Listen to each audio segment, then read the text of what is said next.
Simi. Kukunin lang natin yung ano guys, laundry. Alam nyo, itong laundry ko, kahapon pa to, pero, yun nga, umalis kami kahapon.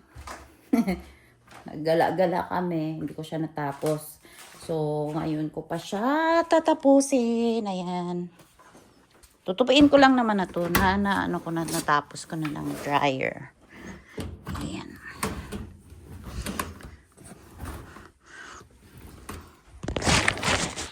Alam nyo kasi guys, mahirap yung pagiging isang ina. Lalo na dito sa Canada.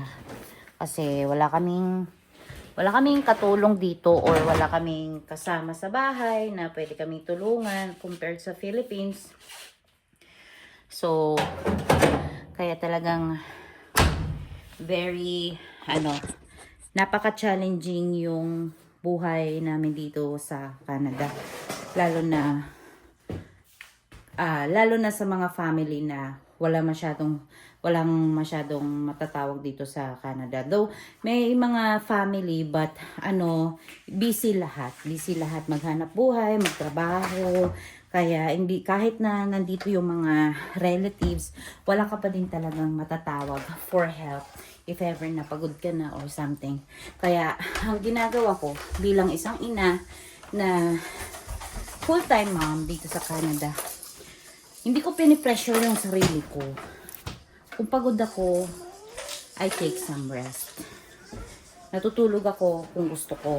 And then, kasi meron din talagang time na hindi talaga ako mapigilan. Like, kagaya kahapon, sinipag ako. Nilinis ko yung taas. Nilabon ko lahat ng mga namin na dapat labhan. Kaya hindi ako natapos kasi buong araw na akong naglaba kahapon. And hindi talaga siya kayang tapusin ng buong araw. And gaya ko na 3 yung anak ko guys. Mahirap talaga siya. Hindi siya madali. Kasi syempre, si daddy naman ay meron siya trabaho. Hiningal ako. Ayan. So, what I'm trying to say is, meron kasi ako napanood na video sa Facebook. So, dito ako naiyak. Naiyak talaga ako kasi, siya, as a wife siya, then, she's trying to ask help sa husband niya kasi may gagawin siya something ganyan. So, sinabihan siya sa asawa niya na parang walang kwenta, yung palamunin lang. So, parang na-hurt ako kasi grabe, yung sinabi niya na walang naiambag na ganun. To tell you honestly guys, marami talagang mga nanay or mga babae ngayon na nakaranas sa mga ganyang sitwasyon and hindi siya konti lang, siguro marami talaga. So, napaka-blessed ko lang talaga kasi meron akong asawa na napaka-supportive sa akin. If I'm going to ask for help, nandyan siya. As in, hindi ako sinasabihan na, wala kang kwentang babae, wala kang kwentang nanay. Sinasabihan ako ni daddy na, ang pagiging ina ko ay trabaho din siya. Alam ni daddy yan, aware siya. So, never ako nakarinig ni daddy na sinabihan ako ng walang kwentang ina. Bakit yan yung pinapanood mo, Ethan? Ha? Bawal ka ng So, ayan. Bawal kasi siya manood ng mga... Binabantayan ko yung mga pinapanood nila sa YouTube. So, asa na tayo? So, yeah. Hindi ako pinagbibitawan ni daddy ng mga masasakit na salita. Kasi ako talaga, guys, madamdamin talaga ako. And talagang dinadamdam ko. Masipag ako sa masipag. Ginagawa ko yung trabaho ko bilang isang ina. Kung alam nyo lang yung buhay namin dito sa bahay na paulit-ulit lang araw-araw, pagkagising mo, linis ka agad or maghain agad ng pagkain, yung utak namin, nag-iisip agad kami kung anong uulamin ng breakfast, lunch, dinner, tapos iisipin pa namin kung ano yung una namin gagawin sa dami naming gawain dito sa bahay. Hindi biro yung gawaing bahay guys. Paulit-ulit yan everyday. Like, maglalaba ka, maglilinis ka, magpapaligo ka ng mga bata, mag-aalaga ka ng mga bata. So itong filming is sinisingit lang namin to kasi gusto din namin na at the same time kahit nandito kami sa bahay ay meron kaming kahit sense na lang na kinikita dito sa YouTube or sa Facebook. So we are trying our best also na kahit papano ay meron kaming maiambag. So, ganun ang ginagawa ko, no? Kaya that's why I'm trying my best na mag-film. Though minsan ay napapagod talaga din ako. So, hindi ako nakakapag-film. Kaya niyan, matagal kaming hindi nakapag-vlog ni Daddy. Kasi talagang wala kaming maibibigay na topic.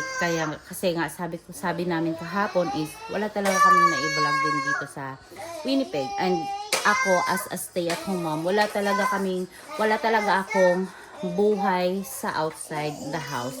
So, nasa bahay lang ako always. So, wala masyado akong topic na mai-share sa inyo. So, I don't want to vlog naman na walang kwenta. So, ganun. So, ngayon, ito lang, para lang akong na-hurt kasi talagang kawawa lang sa mga mommies na ganyan. And meron din kasi akong kilala na ganyan din yung nangyayari, na sinasaktan. So, hindi ko alam guys kung ano yung dahilan kung bakit talaga mag-i-stay pa yung ibang mommies sa mga ganyan. So, I never judge naman sa babae na mga ganon kasi they're trying their best naman na i-save yung family nila, na maging buo yung family nila. But sa akin lang to, kung kaya nyong kumawala sa buhay na ganyan, pwede naman siguro kasi lalo na kapag may mga anak na kayo, nagiging traumatizing sa mga bata. Hindi na siya healthy sa mga bata kasi in that way makikita nila kung paano ka itatrato ng asawa mo. So deserve naman sa mga bata na lumaking may pagmamahal. Yung mga ganon, hindi nila deserve na may makita sila na nag-aaway tayong mag-asawa. Kami nga ni Daddy, iniiwasan talaga namin na nag-aaway kami sa harapan ng mga bata. Though hindi siya naiiwasan paminsan-minsan, but we're trying our best. Hindi naman din kami lagi talaga nag-aaway ni Daddy. So, nakakalungkot lang, no? Kasi meron talaga mga taong ganun na hindi kami na-appreciate as stay-at-home mom. So, iniisip nila na nasa bahay lang kami.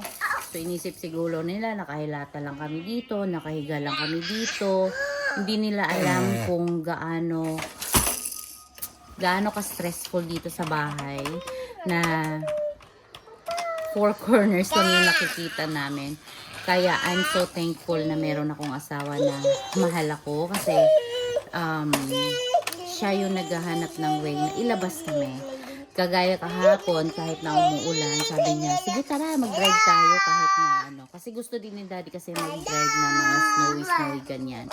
Tara, drive tayo kasi ilang araw na din naman tayo nakakulong dito sa bahay. Yung mga simpleng ganyan, na-appreciate ko na yan. Kasi nabuburyong talaga kami dito sa bahay. Uy, kaya deserve namin na ipasyal din. So, yun lang. Nalulungkot lang ako kasi ang dami talagang mga nanay ngayon na hindi ko alam kung paano nila kinaya yung sitwasyon na ganun. But, yeah, I'm praying for all moms talaga. Kasi, alam ko yung sitwasyon natin sa bahay. So, ay nako, ewan ko, nakakalungkot lang. Nalulungkot lang talaga ako. So, gaya niyan, nagpi-film ako ngayon. Meron pa akong tupiin dito na naghihintay. Meron pa akong dalawang bata na na inaalagaan ko habang nagtutupi ako. Tinitignan ko lang sila, hinahayaan ko lang sila na maglalaro para magawa ko yung mga gawaing bahay. So, nai-stop lang akong magtrabaho kapag nap time nila or sa gabi, doon ako nag-i-edit ng vlog. Doon ako na Facebook, baka iniisip nila na lagi na lang ako online sa Facebook. Hindi po ganun. Kasi busy talaga ako dito sa bahay. Kaya minsan, pag mag-film ako buong araw. Kung ano yung ginagawa ko buong araw. That's why yung vlog ko sa Facebook ay para akong same lang na dabit kapag nag-upload ako. Kasi buong araw yun. Tapos, kinakat-cut ko lang. Siguro maaabotin siya ng mga 5 to 6 videos, gano'n. Tapos, yun na yun. So, hindi ako laging nagpe-film kasi napaka-busy dito sa bahay. Ang dami gawain. Sa umaga pa lang, hatid ko na si kuya. Tapos, pag uwi ko niyan, papakainin ko yung dalawa. Tapos, pagkatapos niyan, minsan naglalaba na ako. At the same time, naglilinis ako. Yung ganon. But, ewan ko. Wala talaga kaming rest. 24/7 kami nagtatrabaho. Pero, ako, gaya nga ng sinasabi ko, kapag pagod ako, kapag ayaw kong kumilos, sinasabi ko talaga sa asawa ko, Daddy, wala ako sa mood kumilos. Gusto ko lang na humiga. Gusto ko lang na nakaupo. Sinasabi ko kay Daddy yun. Yung sinasabihan ako niya, sige magpahinga ka dyan, matulog ka, umiglip ka. Ginaganon ako ni Daddy. Tapos, syempre, tinutulungan niya ako. Kasi pag nag-request din ako sa kanya na, Daddy, pwede ikaw magluto, siya din yung nagluluto. Kapag may request din ako sa kanya na gusto ko ng, gaya niyan, favorite ko yung luto niya na, na shawarma. Yan. Daddy, luto mo ako ng shawarma. Ganun kami ni Daddy. And never niya ako nilulook down kung ano yung meron ako ngayon. Alam niyo guys, I really appreciate my husband kasi sabi niya sa akin, sige gawin mo yung pag-vlog mo. Susuportahan kita kasi habang nasa bahay ka pa. Kasi monetize na talaga ako dito sa YouTube eh. Tapos kakamonetize ko lang sa Facebook. But yun nga ay wala talaga akong magiging topic kasi nga nasa bahay lang ako. Sabi niya, lagi namin pinagpe-pray guys na maging okay yung ano ko sa YouTube. Kasi gusto niya na habang nasa bahay ako, para meron akong kahit paano na mga maliliit na mga income, yung ganun. Natutuwa din kami ni Daddy kasi every time we vlog, every time na meron kaming mga pinupuntahan, binavlog namin kasi nakikita namin sa YouTube, minsan pinapanood namin, natutuwa kami, nakikita namin yung paglaki ng mga bata. So yun lang, na-appreciate ko yung asawa ko kasi kahit na nasa bahay lang ako, na-appreciate niya ako. Pero nakakalungkot lang talaga na meron talagang mga babae na nakaranas ng mga ganyan. Discrimination, I don't know. But it doesn't mean na nandito lang kami sa bahay, wala kaming ginagawa. As in, ang dami namin ginagawa guys. Sobra. Tapos yung mga bata pa, kung may mga kailangan sila, kami yung tinatawag lagi. Ay nako, kami pa yung nagbabudget, kami yung nag-iisip kung ano yung bibilhin dito sa bahay, anong kailangan namin, anong lulutuin namin.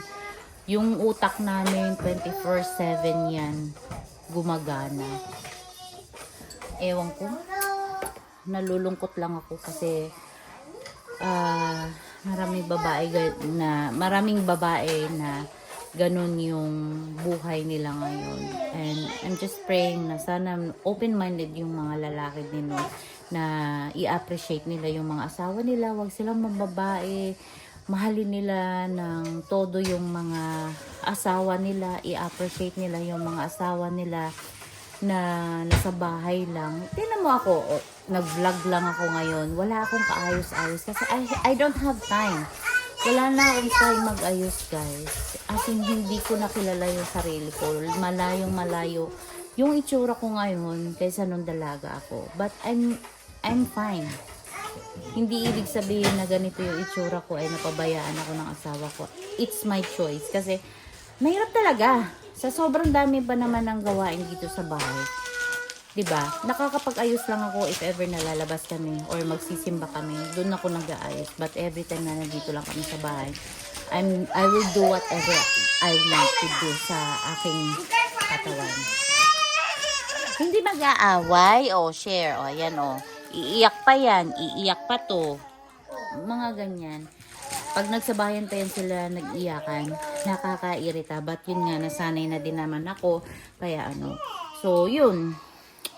Minsan yung nanay na yun, napagsabihan siya na mag-ayos. Hindi niya alam.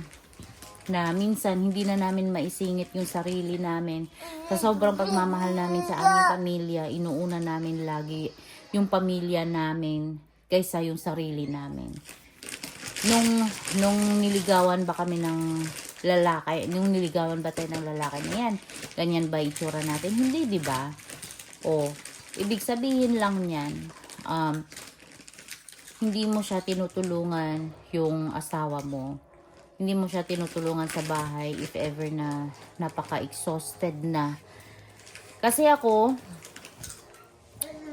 ewan ko, choice ko talaga na hindi ako mag-aayos dito sa bahay. Bakit naman ako mag-aayos dito sa bahay, 'di ba?